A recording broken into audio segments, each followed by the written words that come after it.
ಎಲ್ಲರಿಗೂ ನಮಸ್ಕಾರ. ಚಿಕಿತ್ಸಕ ಯೂಟ್ಯೂಬ್ ವಾಹಿನಿಗೆ ಸ್ವಾಗತ. ನಾನು ಡಾಕ್ಟರ್ ರಮೇಶ್ ಚಾತ್ರ.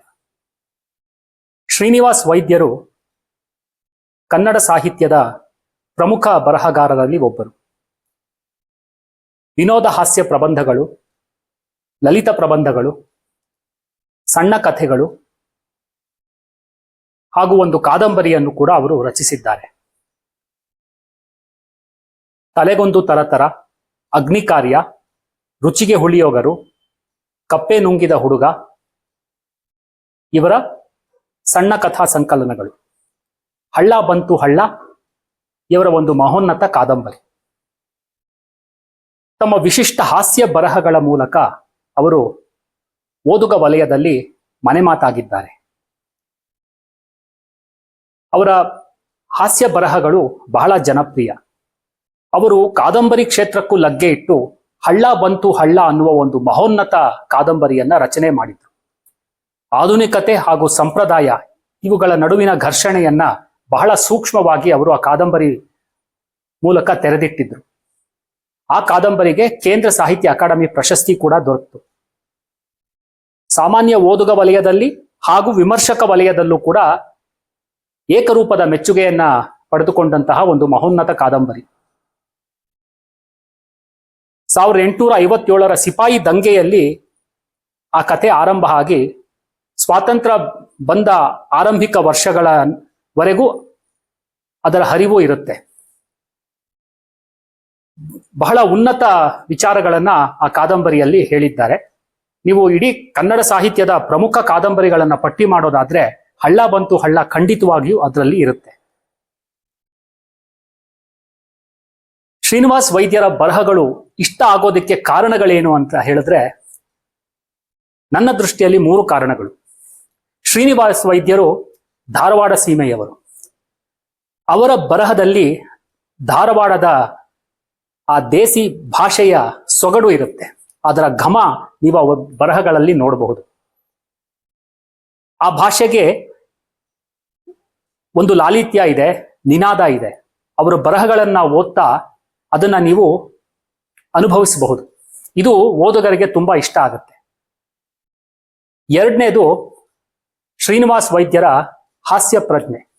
ಅವರ ಎಲ್ಲಾ ಬರಹಗಳಲ್ಲೂ ಕೂಡ ಹಾಸ್ಯ ಹಾಸುಹೊಕ್ಕಾಗಿ ಬೆರೆತಿರುತ್ತೆ. ಆ ಹಾಸ್ಯ ಸಂಯಮದ ಹಾಸ್ಯ, ಘನತೆಯ ಹಾಸ್ಯ, ನವಿರಾದ ಹಾಸ್ಯ. ಅದು ಬಲವಂತವಾಗಿ ತುರುಕಿರುವಂಥದ್ದಲ್ಲ, ಸಹಜವಾಗಿ ಅವರ ಬರಹಗಳಲ್ಲಿ ಅದು ಬೆರೆತಿರುತ್ತೆ. ಆದ್ದರಿಂದ ಅವರ ಪುಸ್ತಕಗಳನ್ನ ಓದಿದ್ರೆ ಬಹಳ ಕಾಲ ಆ ಪ್ರಕರಣಗಳು, ಆ ಪಾತ್ರಗಳು ಓದುಗರ ನೆನಪಿನಲ್ಲಿ ಇರುತ್ತೆ. ಅದು ತುಂಬಾ ಇಷ್ಟ ಆಗುವಂತಹ ಗುಣ. ಮೂರನೇದು, ಶ್ರೀನಿವಾಸ್ ವೈದ್ಯರ ಕತೆ ಕಾದಂಬರಿಗಳಲ್ಲಿ ಬರುವಂತಹ ಪಾತ್ರಗಳು, ಸನ್ನಿವೇಶಗಳು. ಪ್ರತಿಯೊಂದು ಪಾತ್ರಕ್ಕೂ ವ್ಯಕ್ತಿ ವಿಶಿಷ್ಟತೆ ಇರುತ್ತೆ, ಒಂದು ವೈಲಕ್ಷಣ್ಯ ಇರುತ್ತೆ. ಅದನ್ನ ಆಂಗ್ಲ ಭಾಷೆಯಲ್ಲಿ ಇಡಿಯೋಸಿಂಕ್ರಸೀಸ್ ಅಂತಾರೆ. ಅವರು ಆ ವ್ಯಕ್ತಿ ವಿಶಿಷ್ಟತೆ, ವೈಲಕ್ಷಣ್ಯಗಳನ್ನ ಬಹಳ ಚೆನ್ನಾಗಿ ಚಿತ್ರಿಸುತ್ತಾರೆ. ತಮ್ಮ ಸುದೀರ್ಘ ಅನುಭವದಲ್ಲಿ ಬೇರೆ ಬೇರೆ ಕಡೆ ಅವರು ನೋಡಿರುವಂತಹ ಪಾತ್ರಗಳನ್ನೆಲ್ಲ ಅವರು ತಮ್ಮ ಮನಸ್ಸಿನಲ್ಲಿ ಶೇಖರಿಸಿಕೊಂಡು ಈ ಕತೆ ಕಾದಂಬರಿ ಬರೆಯುವಾಗ ಅದನ್ನ ಉಪಯೋಗಿಸ್ತಾರೆ ಅಂತ ಅನ್ಸುತ್ತೆ. ಬಹಳ ಅದ್ಭುತವಾಗಿ ಅವರು ಅದನ್ನ ಚಿತ್ರಿಸ್ತಾರೆ. ಅವ್ರು ಬರೆದಿರುವಂತಹ ಕಥೆಗಳಲ್ಲೆಲ್ಲ ಆ ಪಾತ್ರಗಳು ಬಹಳ ಕಾಲ ನೆನಪಿನಲ್ಲಿರುತ್ತೆ. ಈಗ ಪ್ರತಿಯೊಬ್ಬ ವ್ಯಕ್ತಿಗೂ ಆ ವ್ಯಕ್ತಿ ವಿಶಿಷ್ಟತೆ ಇರುತ್ತೆ. ನಾವು ಆ ವ್ಯಕ್ತಿಯನ್ನ ನೆನಪಿಸ್ಕೊಂಡಾಗಲೆಲ್ಲ ನಮಗೆ ಮೊದಲು ನೆನಪಿಗೆ ಬರೋದು ಆ ವಿಶಿಷ್ಟತೆ. ಶ್ರೀನಿವಾಸ್ ವೈದ್ಯರು ಅದನ್ನ ಹೇಳುವುದರಲ್ಲಿ ಬಹಳ ನಿಷ್ಣಾತರು. ಈಗ ಹಲವು ಕಾದಂಬರಿ, ಸಣ್ಣ ಕಥೆಗಳನ್ನ ಓದಿದ್ದೀನಿ. ಆ ಪಾತ್ರಗಳು ಈಗಲೂ ನೆನಪಿಸ್ಕೊಂಡಾಗ್ಲೆಲ್ಲ ನಗೆ ಉಕ್ಕಿ ಬರುತ್ತೆ. ಅದು ಅವರ ಹೆಚ್ಚುಗಾರಿಕೆ. ಅವರ ಎಲ್ಲಾ ಪುಸ್ತಕಗಳಿಗೆ ಒಂದು ಪ್ರತಿನಿಧಿಯಾಗಿ, ಅಂದ್ರೆ ಅವರ ಆ ಪುಸ್ತಕದ ಸಕಾರಾತ್ಮಕ ಅಂಶಗಳನ್ನೆಲ್ಲ ಒಳಗೊಂಡಂತಹ ಒಂದು ಪುಸ್ತಕದ ಬಗ್ಗೆ ನಾನು ಸ್ವಲ್ಪ ವಿಸ್ತೃತವಾಗಿ ಮಾತಾಡಬೇಕು ಅಂತ ಅಂದ್ಕೊಂಡಿದ್ದೀನಿ. ಆ ಪುಸ್ತಕ ರುಚಿಗೆ ಹುಳಿಯೋಗರು. ಇದು ಗಾಂಧಿ ಬಜಾರ್ ಅಂಕಿತ ಪ್ರಕಾಶನ ಸಂಸ್ಥೆಯಿಂದ ಹೊರಬಂದಂತಹ ಪುಸ್ತಕ. ಇದು 2003ರಲ್ಲಿ ಬಿಡುಗಡೆ ಆಯಿತು. ಮತ್ತೆ 2018ರಲ್ಲಿ ಮರುಮುದ್ರಣ ಆಯಿತು. ಹಾಸ್ಯ ಪ್ರಬಂಧಗಳನ್ನ ಒಳಗೊಂಡಂತಹ ಪುಸ್ತಕ ಇದು. ಈ ಪುಸ್ತಕ ರುಚಿಗೆ ಹುಳಿಯೊಗರು. ಈ ಪುಸ್ತಕದಲ್ಲಿ 12 ಪ್ರಕರಣಗಳು ಇವೆ. ನಾನು ಇತ್ತೀಚಿನ ವರ್ಷಗಳಲ್ಲಿ ಓದಿದಂತಹ ಅದ್ಭುತ ಹಾಸ್ಯ ಪ್ರಧಾನ ಕಥೆಗಳಿವು. ನಾನು ಇದನ್ನ ಓದಿ ಸುಮಾರು ತಿಂಗಳುಗಳಾಯ್ತು. ಆದರೂ ಈ ಪ್ರಕರಣಗಳು ನೆನಪಿಗೆ ಬಂದಾಗ ಬಹಳ ಖುಷಿ ಕೊಡುತ್ತೆ. 2ನೇ ಬಾರಿ ಕೂಡ ಇದನ್ನ ನಾನು ಓದಿದ್ದೀನಿ. ಬೇಸರ ಆಗೋದಿಲ್ಲ. ಅಂದ್ರೆ ಶ್ರೀನಿವಾಸ್ ವೈದ್ಯರ ಬರಹಗಳ ಮಾಂತ್ರಿಕ ಶಕ್ತಿ ಅದು. ಇದರಲ್ಲಿ ಎಲ್ಲಾ ಪ್ರಕರಣಗಳು ತುಂಬಾ ಚೆನ್ನಾಗಿದೆ. ಅದರಲ್ಲಿ ವಿಶೇಷವಾಗಿ ಚಂದ್ರಹಾರ ಪ್ರಕರಣವು ಅನ್ನುವ ಒಂದು ಪ್ರಸಂಗ ಬರುತ್ತೆ. ಅದ್ಭುತವಾಗಿದೆ ಅದು. ಇದರಲ್ಲಿ 3 ಜನ ಸ್ನೇಹಿತರಿರ್ತಾರೆ. ಕೇಶವ ಅಯ್ಯಂಗಾರ್, ಹಿರೇಮಠ ಹಾಗೂ ರಾಜೇಗೌಡ ಅಂತ. ಗಂಟಸ್ಯ ಗಳಸ್ಯ. ಕೇಶವ ಅಯ್ಯಂಗಾರಿಗೆ ಸಿಹಿ ತಿಂಡಿಗಳಂದ್ರೆ ಸಿಕ್ಕಾಪಟ್ಟೆ ಇಷ್ಟ. ಆದ್ರೆ ದುರಾದೃಷ್ಟವಶಾತ್ ಕೇಶವ ಅಯ್ಯಂಗಾರಿಗೆ ಸಕ್ಕರೆ ಕಾಯಿಲೆ ಶುರುವಾಗ್ಬಿಡುತ್ತೆ. ವೈದ್ಯರು ಖಡಾಖಂಡಿತವಾಗಿ ಹೇಳ್ಬಿಡ್ತಾರೆ, ಇನ್ನು ಸಿಹಿ ತಿಂಡಿ ತಿನ್ನೋದು ನಿಯಂತ್ರಣ ಮಾಡಲೇಬೇಕು ಅಂತ. ಬಹಳ ಕಷ್ಟಪಟ್ಟು ನಿಯಂತ್ರಿಸ್ತಾರೆ. ಅವರು ಶ್ರೀಮತಿಯವರು ಕೂಡ ಕೇಶವ ಅಯ್ಯಂಗಾರ್ ಅವರನ್ನ ಯಾವುದೇ ಕಾರ್ಯಕ್ರಮಕ್ಕೆ ಒಬ್ಬರನ್ನೇ ಕಳಿಸೋದಿಲ್ಲ. ಹೋದ್ರೆ ಅಲ್ಲಿ ಏನಾದ್ರು ತಿಂದ್ಬಿಡ್ತಾರೆ ಅಂತ. ಆ ತರ ಸನ್ನಿವೇಶ ಸೃಷ್ಟಿಯಾಗುತ್ತೆ. ಒಮ್ಮೆ ಅಯ್ಯಂಗಾರ್ ಅವರ ಖಾಸಾ ಸ್ನೇಹಿತ ರಾಜೇಗೌಡರ ಮನೆ ಗೃಹ ಪ್ರವೇಶ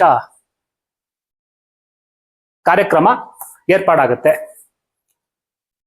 ಕೇಶವ ಅಯ್ಯಂಗಾರ್ ಹೋಗ್ತಾರೆ. ಆದ್ರೆ ಅವತ್ತು ಅವರ ಶ್ರೀಮತಿಯವರು ಜೊತೆಗೆ ಹೋಗಿರಲ್ಲ ಯಾವುದೋ ಕಾರಣದಿಂದ. ಇವ್ರು ಹೋಗ್ತಾರೆ. ಭೋಜನ ಆರಂಭ ಆಗುತ್ತೆ. ಅಕ್ಕಪಕ್ಕ ನೋಡ್ತಾರೆ, ಎಲ್ಲರೂ ಸಿಹಿ ತಿಂಡಿಗಳನ್ನ ಹಾಕಿಸ್ಕೊಂಡು ಭರ್ಜರಿಯಾಗಿ ತಿಂತಾ ಇದ್ದಾರೆ. ಜಾಮೂನು, ಬೇರೆ ಬೇರೆ ತಿಂಡಿಗಳು. ಇವರು ಬಹಳ ಕಷ್ಟಪಟ್ಟು ನಿಗ್ರಹಿಸ್ತಾರೆ. ಸ್ತೋತ್ರಗಳನ್ನ ಹೇಳ್ಕೊತಾರೆ. ಏನೇ ಮಾಡಿದ್ರು ತಿನ್ನಬಾರ್ದು ಅನ್ನೋ ತರ. ಭೋಜನ ಆಗ್ತಾ ಹೋಗುತ್ತೆ. ಕೊನೆಯದಾಗಿ ಚಂದ್ರಹಾರ ಬಂದ್ಬಿಡುತ್ತೆ. ಚಂದ್ರಹಾರ ಕೇಶವ ಅಯ್ಯಂಗಾರ್ ಇವರಿಗೆ ಅತಿ ಹೆಚ್ಚು ಪ್ರಿಯವಾದ ಭಕ್ಷ್ಯ. ಚಂದ್ರಹಾರವನ್ನ ನೋಡಿದಾಗ ಇವರಿಗೆ ತಡ್ಕೊಳಕ್ ಆಗಲ್ಲ. ಇನ್ನು ಬದುಕೇ ಬೇಡ, ಹೋಗೋದಾದ್ರೆ ಚಂದ್ರಹಾರ ತಿಂದ್ಬಿಟ್ಟು ಹೋಗ್ತೀನಿ ಅನ್ನೋ ಮಟ್ಟಕ್ಕೆ ಇವರು ಬಂದ್ಬಿಡ್ತಾರೆ.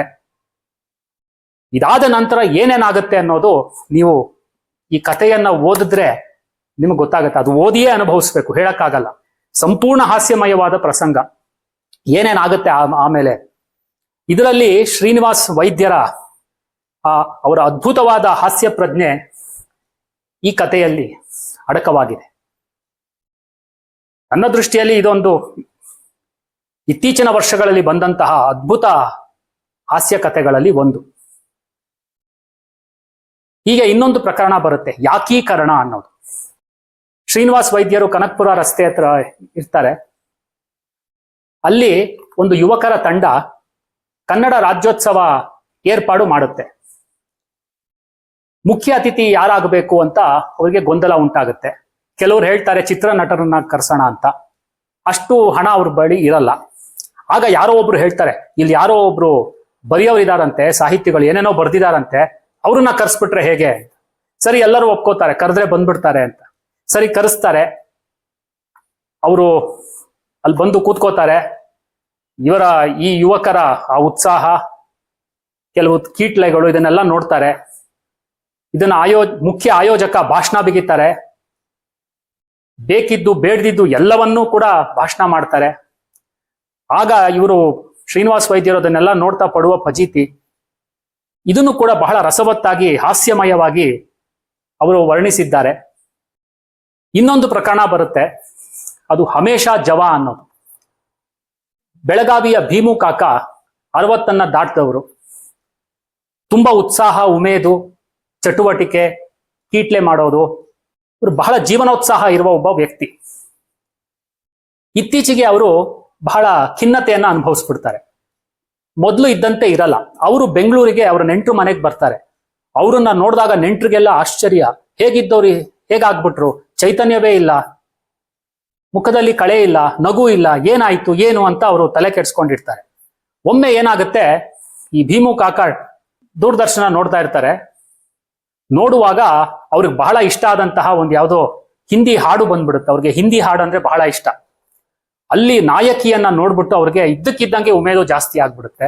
ಅವರ ಕಾಲೇಜು ದಿವಸದ ಅವರ ಸ್ನೇಹಿತೆಯ ನೆನಪಾಗ್ಬಿಟ್ಟು ಮತ್ತೆ ಅವರೆಲ್ಲ ಜೀವನೋತ್ಸಾಹ ಬಂದ್ಬಿಡುತ್ತೆ. ಸಂಪೂರ್ಣ ಬದಲಾಗ್ಬಿಡ್ತಾರೆ. ಈ ಪ್ರಕರಣದ ಸುತ್ತ ಇರುವ ಹಾಸ್ಯವನ್ನು ಕೂಡ ಅದ್ಭುತವಾಗಿ ಶ್ರೀನಿವಾಸ್ ವೈದ್ಯರು ಚಿತ್ರಿಸಿದ್ದಾರೆ. ಈಗಲೂ ಅದನ್ನೆಲ್ಲ ನೆನೆಸ್ಕೊಂಡ್ರೆ ಅದನ್ನ ನಗು ಬರುತ್ತೆ. ಕೊನೆಯದಾಗಿ ಒಂದು ಪ್ರಕರಣ ಬರುತ್ತೆ. ಅದರಲ್ಲಿ ಶ್ರೀನಿವಾಸ್ ವೈದ್ಯರಿಗೆ ಒಂದು ಸನ್ಮಾನ ಮಾಡುವಂತ ಕಾರ್ಯಕ್ರಮ ಏರ್ಪಾಡಾಗಿರುತ್ತೆ. ಸನ್ಮಾನ ಮಾಡ್ತಾರೆ, ಹೊಗಳಿಕೆ ಎಲ್ಲ ಇರುತ್ತೆ. ನಂತರ ಸಭಿಕರೊಂದಿಗೆ ಸಂವಾದ ಕೂಡ ನಡೆಯುತ್ತೆ. ಕೆಲವರು ಪ್ರಶ್ನೆ ಕೇಳ್ತಾರೆ, ನಿಮ್ಗೆ ಸ್ಫೂರ್ತಿ ಯಾರು, ಇದೆಲ್ಲ ಕೇಳ್ತಾರೆ. ಕೊನೆಯಲ್ಲಿ ಒಬ್ಬ ತರುಣಿ ಎದ್ದು, ಸರ್ ನೀವ್ ಯಾಕೆ ಬರೀತೀರಿ ಅಂತ ಕೇಳ್ತಾರೆ. ಅಲ್ಲಿಗೆ ಅವರು ಮುಗಿಸ್ತಾರೆ. ಅಂದ್ರೆ ಒಬ್ಬ ಲೇಖಕ ತನ್ನನ್ನು ತಾನು ವಿಳಂಬನೆ ಮಾಡಿಕೊಳ್ಳುವಂತಹ ಒಂದು ಗುಣ ಶ್ರೀನಿವಾಸ್ ವೈದ್ಯರಿಗಿತ್ತು. ಹೀಗೆ ಶ್ರೀನಿವಾಸ್ ವೈದ್ಯರ ಈ ಪುಸ್ತಕ ನಿಮಗೆ ಸಿಕ್ಕರೆ, ಅನುಕೂಲ ಆದರೆ ಓದಿ, ತುಂಬಾ ಖುಷಿ ಪಡ್ತೀರಿ. ಮನಸ್ಸು ಎಷ್ಟು ಉದ್ವೇಗಗೊಂಡಿದ್ರು, ಎಷ್ಟೇ ಒತ್ತಡದಿಂದಿದ್ರು ಸಹ ಈ ಪುಸ್ತಕ ಓದಿದ್ರೆ ನಿಮ್ಗೆ ಮನಸ್ಸು ತಹಬಂದಿಗೆ ಬರುತ್ತೆ. ರಕ್ತದೊತ್ತಡ ಇದ್ರೂ ಕೂಡ ಅದನ್ನ ಕಡಿಮೆ ಮಾಡಿ ಬಿಡಬಹುದೇನೋ. ಇದು ಆ ಸಾಮರ್ಥ್ಯ, ಆ ಮಾಂತ್ರಿಕ ಶಕ್ತಿ ಇವರ ಬರಹಗಳಿಗಿದೆ. ಅನುಕೂಲ ಆದ್ರೆ ಓದಿ, ರುಚಿಗೆ ಹುಳಿಯೋಗರು. ಶ್ರೀನಿವಾಸ್ ವೈದ್ಯರು ಧಾರವಾಡ ಸೀಮೆಯವರು. ಅವರು ಬ್ಯಾಂಕ್ ಅಧಿಕಾರಿಯಾಗಿದ್ದವರು. ಚಿಕ್ಕಂದಿನಿಂದಲೂ ಅವರಿಗೆ ಸಾಹಿತ್ಯದ ಆಸಕ್ತಿ ಇದ್ರೂ ಸಹ ಅವರು ಗಂಭೀರವಾಗಿ ಬರೆಯಲು ಶುರು ಮಾಡಿದ್ದು ತಮ್ಮ ನಿವೃತ್ತಿಯ ಆಸುಪಾಸಿನಲ್ಲಿ. ದೇಶದ ಬೇರೆ ಬೇರೆ ಮಹಾನಗರಗಳಲ್ಲಿ ಅವರು ಕೆಲಸ ಮಾಡಿದ್ದಾರೆ. ಆದ್ದರಿಂದ ಅವರು ಬರೆಯೋಕ್ ಶುರು ಮಾಡಿದ್ದು ತಮ್ಮ ನಿವೃತ್ತಿಯ ಆಸುಪಾಸಿನಲ್ಲಿ. ಬರೆದದ್ದು ಬಹಳ ಕಡಿಮೆ, ಆದರೆ ಬರೆದದ್ದೆಲ್ಲವೂ ಅಪರಂಜಿ, ಗಟ್ಟಿ ಕಾಳು, ಓದುಗರ ಮನಸ್ಸಿನಲ್ಲಿ ದೀರ್ಘಕಾಲ ಉಳಿಯುವಂಥದ್ದು. ಕ್ರೀಡೆಯಲ್ಲಿ ಒಂದು ಮಾತಿರುತ್ತೆ, ಒಬ್ಬ ಆಟಗಾರ ನಿವೃತ್ತಿ ಆದಾಗ ಜನ ಇಷ್ಟು ಬೇಗ ನಿವೃತ್ತಿ ಆಗೋದ್ರ, ಅವ್ರು ಇನ್ನೂ ಆಡ್ಬೇಕಾಗಿತ್ತು ಅಂತ ಹೇಳ್ಬೇಕು. ಅದೇ ಇನ್ನೂ ಆಡ್ತಾ ಇದ್ದಾರಲ್ಲಪ್ಪ, ಯಾಕಿನ್ನೂ ನಿವೃತ್ತಿ ಆಗಿಲ್ಲ ಅನ್ನೋ ಪ್ರಶ್ನೆ ಬರಬಾರ್ದು. ಆತರ ಶ್ರೀನಿವಾಸ್ ವೈದ್ಯರ ಬರಹಗಳು ಇನ್ನೂ ಓದಬೇಕು, ಇನ್ನೂ ಬರಿಬೇಕಿತ್ತು ಅಂತ ಜನ ಇವತ್ತು ಓದುಗ ವಲಯ ಆಸೆ ಪಡುತ್ತೆ. ಇತ್ತೀಚೆಗಷ್ಟೇ ಸುಮಾರು 2 ವರ್ಷದ ಹಿಂದೆ ಅವರು ತೀರ್ಕೊಂಡ್ರು. ಆ ಸುದ್ದಿಯನ್ನ ಓದಿದಾಗ ನನಗನ್ಸಿದ್ದು ಅದೇ, ಅವ್ರು ಇನ್ನೂ ಇರ್ಬೇಕಿತ್ತು, ಅವರ ಮತ್ತಷ್ಟು ಪುಸ್ತಕಗಳನ್ನ ಓದಬೇಕಾಗಿತ್ತು. ಒಬ್ಬ ದೊಡ್ಡ ಲೇಖಕನನ್ನ ಕನ್ನಡ ಸಾಹಿತ್ಯ ಲೋಕ ಕಳೆದುಕೊಂಡಿದೆ ಅಂತ ಅನಿಸ್ತು.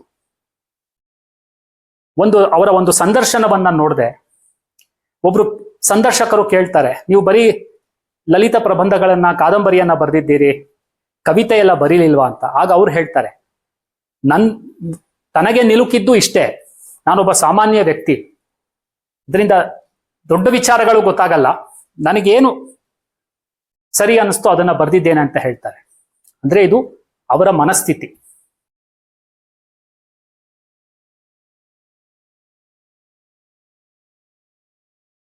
ಸಂಚಿಕೆ ನೋಡಿದ ಪ್ರತಿಯೊಬ್ಬರಿಗೂ ಧನ್ಯವಾದಗಳು. ನಮಸ್ಕಾರ.